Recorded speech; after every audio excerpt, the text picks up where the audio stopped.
All right, this section we are starting to look at radicals. Last session we were looking at rational expressions or fractions, and this time we'll be looking at radicals. Typically radicals are known as square roots. Square root would be one example of a radical. So the kind of things we're going to do in this first Scribblecast, we'll look at finding square roots, we'll look at simplifying radical expressions that have perfect squares. We'll look at cube roots, and then we might have some time to look at expressions involving odd and even roots. Okay, so the definition of a square root. A square root of a number is any number that, when squared, will result in the original number. Okay, what does that mean? Okay, so let's say I have the number 49. So the square root of 49 is any number that when you square it, so if I have 49 and I'm taking the square root of 49, so is any number that when squared, so let's pick 7, that when you square that number, it results in the original number. So the square root of 49 is actually equal to 7. I shouldn't put that squared there. Um, in other words, if I square 7, I get 49. Now, the principal square root refers to the positive root. And the principal square root, that's the one we always sort of deal with. Because I actually could put a minus 7 in there. And if I square that too, I also get 49. But in this course, we're going to be specifically looking at the principal square roots. So we won't look at the negative roots per se. Mostly just the principal square root. So for example, in this one, what number when you square it gives you 25? That's what this symbol says to me. What number when you square it gives you 25? Well, of course, the answer for that one would be 5. This one, what number when you square it gives you 36 would be 6. Notice there's a negative out front there, so my answer would be a negative 6. So I get 6 from this piece, and I'm just carrying this negative on. The next one says, what number that when you square it gives you a negative 49? Well, if I put a negative 7 in there, if I square negative 7, that gives me a positive 49. I don't think there's any way within the real numbers that I could square a number and come up with a negative 49. So in this case, I'm probably going to say that that one is no solution. Can't answer that one.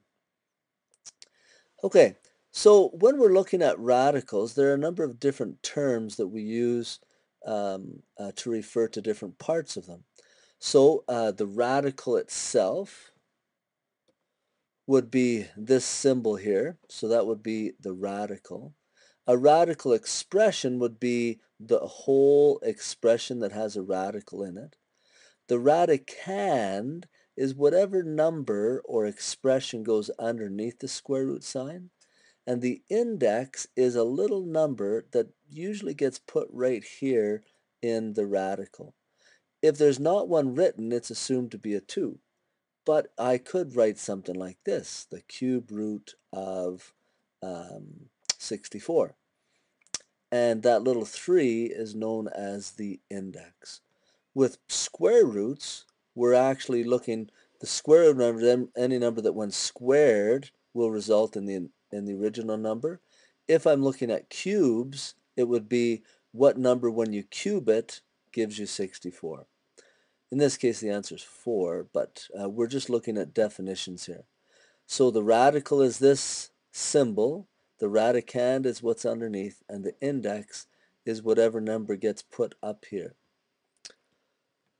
Okay, if I have to evaluate a polynomial function that includes a radical, I do the similar kind of things that I've done when I evaluate functions everywhere else.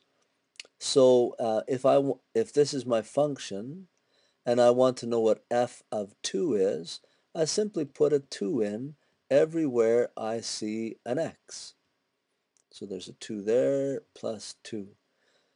So 3 times 2 is 6, plus 2 would be 8. So the value of f of 2 is equal to the square root of 8.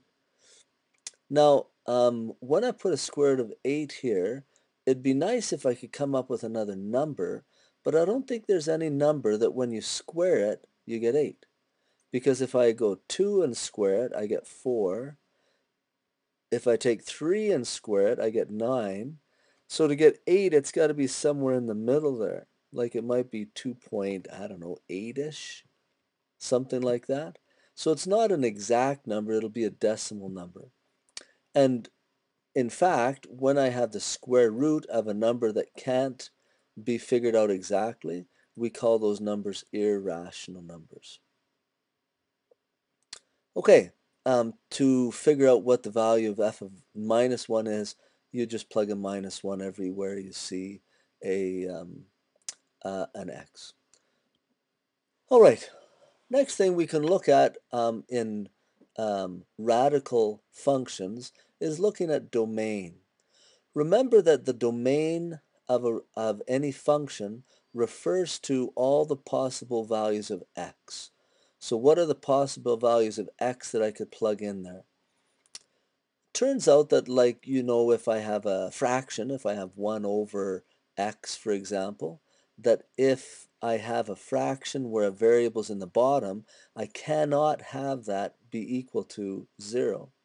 Similarly, in square roots, the thing that we're looking for is under the square root, if we're looking at a real function, underneath the square root, all the radicand, that whole term, must be greater than 0 or greater. So any x values that would give me a number less than that are not allowed.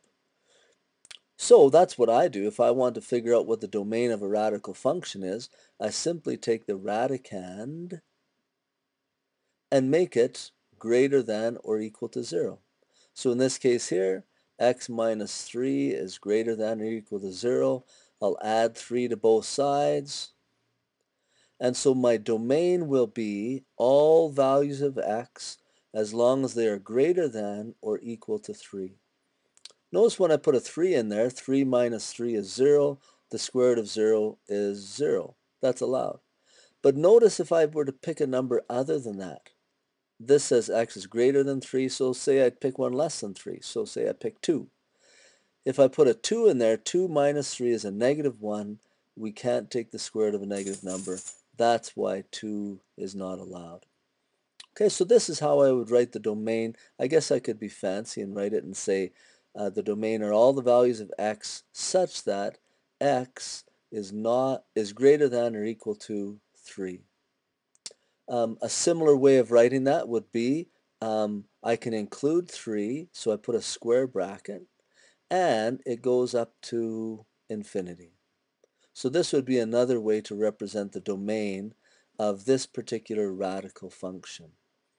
If I wanted to look at the graph of that particular radical function, here it is right here. Take a look at this is the graph right there. Let me make it a little bit darker. Whoops. Something like that. Notice that no values of x below 3 are allowed, like the graph doesn't go over here. Also notice that the values of y, we didn't talk about range on the other page, but if I wanted to look at the range of this function, it would be all the values of y greater than or equal to 0. So y is greater than or equal to 0. Okay, so that's what a graph of a radical function looks like. And you can spend some time if you want and graph a few and see what kind of changes you can make to that particular graph. All right, now so to simplify a radical expression like this one, if I have variables or something else like that in there that I want to simplify, what I need to do is find a number that when you square it, it gives you this inside. That's sort of the definition. Really, what happens, and the book shows you this too, is that what you can do is write out all the factors of your radicand. So this would be y times y. And then what I do is, if this is a square root, I look for two numbers that are identical or two letters that are identical inside the square root sign. If I find two, I can bring one out of the square root sign. So here I do have two y's, so I can bring one outside of the square root sign. And right now there's nothing left in the square root sign, so really I don't even need to write it. So the square root of y squared is simply y. Some people look at this square root like this, and they just sort of cancel those. And so your answer is a y. But that works in some cases, but not all. So I'd be careful with that. Here's another one. Let's do the same thing as we did up there. Rewrite the thing as a product of factors. 4 is 2 times 2, x minus 2, and it says squared, so there's two of them. So I'm looking, since it's a square root, I'm looking for two things inside, and I can bring one out. Here's two 2's. I can bring one outside of the square root sign. There's two x minus 2's, so I can bring one of those outside the square root sign. And then I'd be left with the square root sign with nothing in it. Again, if there's nothing in it, I don't even need to write it. This would be the simplification of that. All right, lastly, looking at cube roots, a little bit different. This time, instead of looking for two numbers inside that are the same, I'm looking for three numbers inside that are the same. Notice here I have a cube root of negative 27, and this is one that's allowed. If I have an odd root like this one, having a negative number inside is allowed, because take a look.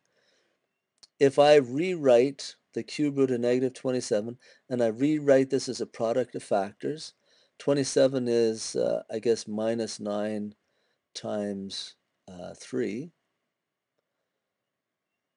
Yeah, that would work. I'm just worried about the sign there. Let's say maybe a positive 9 times a negative 3. It probably wouldn't matter, but let's leave it like that.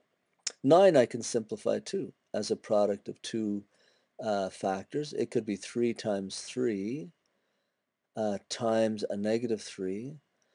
But if I'm wanting three identical things that are inside to bring one out, would there be a problem expressing positive 9 as negative 3 times negative 3? Should be the same. Negative 3 times negative 3 will be a positive 9. In this way, inside, I have three identical things. So if I have three identical things inside, I can bring one out, and there's nothing left in the cube root sign. There's nothing there, so I don't even need to write it. Actually, let me just erase that now. So the cube root of negative 27 would be negative 3. You can go ahead and try that one as well. So in this section, we just did a quick little introduction to square roots and radicals. We did a little bit of simplification, and we also looked at some cube roots and how to simplify those. At this point, I would try some questions from your text, and as always, holler if you have questions.